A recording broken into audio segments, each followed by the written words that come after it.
नमस्कार, सरिताज रेसिपीमध्ये तुमचं सगळ्यांचं स्वागत आहे। आज आपण हॉटेलमध्ये मिळतात तसे अगदी जाळीदार मऊसूद दहीवडे कसे बनवायचे ते पाहणार आहोत आणि त्यासोबतच त्याची चटणी कशी बनवायची तेही पाहणार आहोत। त्यामुळे व्हिडिओ शेवटपर्यंत नक्की बघा। चॅनलवर नवीन असाल तर चॅनलला नक्की सबस्क्राइब करा। चला तर मग जास्त वेळ न घालवता व्हिडिओला सुरुवात करूया। तर मी इथे 1 कप उडदाची डाळ घेतलेली होती, तिला 3 ते 4 पाण्याने स्वच्छ धुवून घेतली आणि रात्रभर भिजत घातलेली होती। तुमच्याकडे वेळ नसेल तर तुम्ही 3 ते 4 तासही भिजत घालू शकता। आता मी ती डाळला मिक्सरच्या भांड्यात काढून घेणार आहे आणि या डाळेला आपल्याला बारीक वाटून घ्यायचं आहे। तर इथे पाहू शकता मी सगळी डाळ व्यवस्थित वाटून घेतलेली आहे। या डाळीला आपल्याला छान असं बारीक वाटून घ्यायचं आहे। डाळीचे तुकडे यात असायला नको। आता मी या पिठाला हाताच्या साहाय्याने अशा प्रकारे फेटून घेणार आहे। तुमच्याकडे इलेक्ट्रिक बीटर असेल तर तुम्ही त्यानेही याला फेटू शकता किंवा मग विस्करच्या साहाय्यानेही तुम्ही त्याला फेटू शकता। तर आपल्याला 4 ते 5 मिनिटांना फेटून घ्यायचं आहे। तर पीठ आपलं फेटलं गेलेलं आहे। आता आपण चेक करून घेणार आहोत। मी एका वाटीमध्ये पाणी घेतलेलं आहे आणि त्यामध्ये हे पीठ आपल्याला टाकून बघायचं आहे। जर पाण्यात हे पीठ तरंगत असेल वरच्यावर तर आपलं पीठ हे रेडी झालेलं आहे। असं केल्यामुळे यात सोडा किंवा इनो टाकायची गरज पडत नाही। आता यामध्ये आपण आलं बारीक किसून टाकून घेतलेलं आहे आणि त्याचबरोबर हिरवी मिरचीची पेस्टही आपल्याला यात घालून घ्यायची आहे। आता मी थोडंसं हिंग यामध्ये घालून घेतलेलं आहे आणि चवीपुरतं मीठही यात घालून घेतलेलं आहे। आता या पिठाला आपल्याला व्यवस्थित एकजीव करून घ्यायचं आहे। आता हे पीठ बाजूला ठेवून आपण चटणी बनवून घेणार आहोत। त्यासाठी मी इथे एका मिक्सर जारमध्ये कोथिंबीर टाकून घेतलेली आहे, पुदिन्याचे पालं, त्याचबरोबर हिरवी मिरची, भाजलेले शेंगदाणे, थोडंसं जिरं आणि थोडासा लिंबूचा रस यामध्ये टाकून घेणार आहे। आता यामध्ये चवीपुरतं मीठ घालून पाणी टाकून आपली याची बारीक प्युरी तयार करून घ्यायची आहे। तरी ते तयार आहे आपली छान अशी चटपटीत चटणी।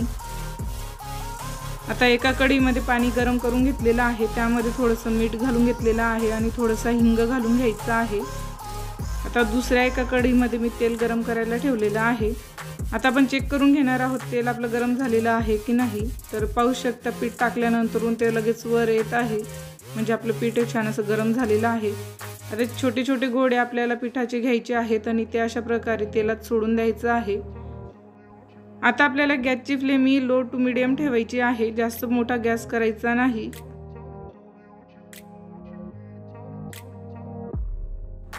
सगळे वडे मी यामध्ये सोडून घेतलेले आहेत। आता आपल्याला मध्यम आचेवर यांना तळून घ्यायचं आहे। तर एका बाजूने छान असे आपले वडे तळले गेलेले आहेत। आता आपण यांना परतून घेणार आहोत आणि दुसऱ्या बाजूनेही अशाच प्रकारे मध्यम आचेवर आपल्याला यांना तळून घ्यायचं आहे।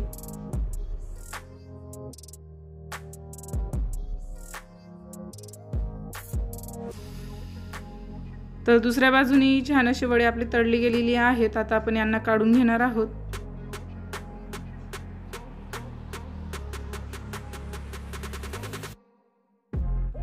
काढून घेतल्यानंतर आपल्याला हे वडे लगेच कोमट पाण्यामध्ये टाकून घ्यायचं आहे, जे आधी आपण तयार करून ठेवलेलं होतं।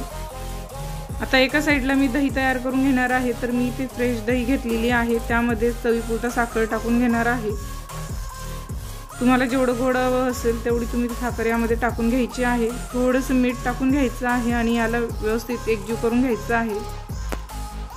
दही आपली छान अशी स्मूथ झालेली आहे। आता आपण वडे काढून घेणार आहोत। तर वडे आपली छान अशी भिजलेली आहेत। आता एका हातामध्ये आपल्याला वडा धरायचा आहे आणि दुसऱ्या हाताने हलक्या हाताने दाबून त्याच्यातलं एक्स्ट्राचं पाणी आपल्याला काढून घ्यायचं आहे। ही प्रोसेस आपल्याला हलक्या हाताने करायची आहे। अशा प्रकारे मी सगळे वडे काढून घेतलेले आहेत। एका डिशमध्ये आपण ते वडे ठेवून घेतलेले आहेत। आता त्यावर आपल्याला दही घालून घ्यायची आहे। तर दहीने आपल्याला सगळ्या साईडने कव्हर करून घ्यायचं आहे।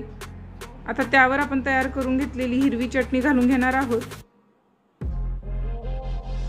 आणि इथे मी चिंचेची एक चटणी बनवून ठेवलेली होती, ती चटणी यावर घालून घेणार आहे।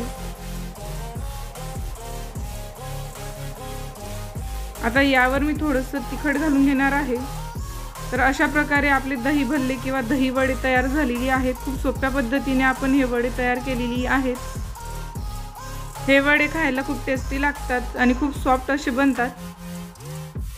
तर ही रेसिपी तुम्हाला कशी वाटली हे मला कमेंट करून नक्की सांगा। माझ्या चॅनलवर नवीन असाल तर माझ्या चॅनलला नक्की सबस्क्राईब करा, बेल आयकॉनला प्रेस करून ठेवा म्हणजे व्हिडिओज अपलोड केल्यावर तुम्हाला नोटिफिकेशन मिळेल। थँक्यू।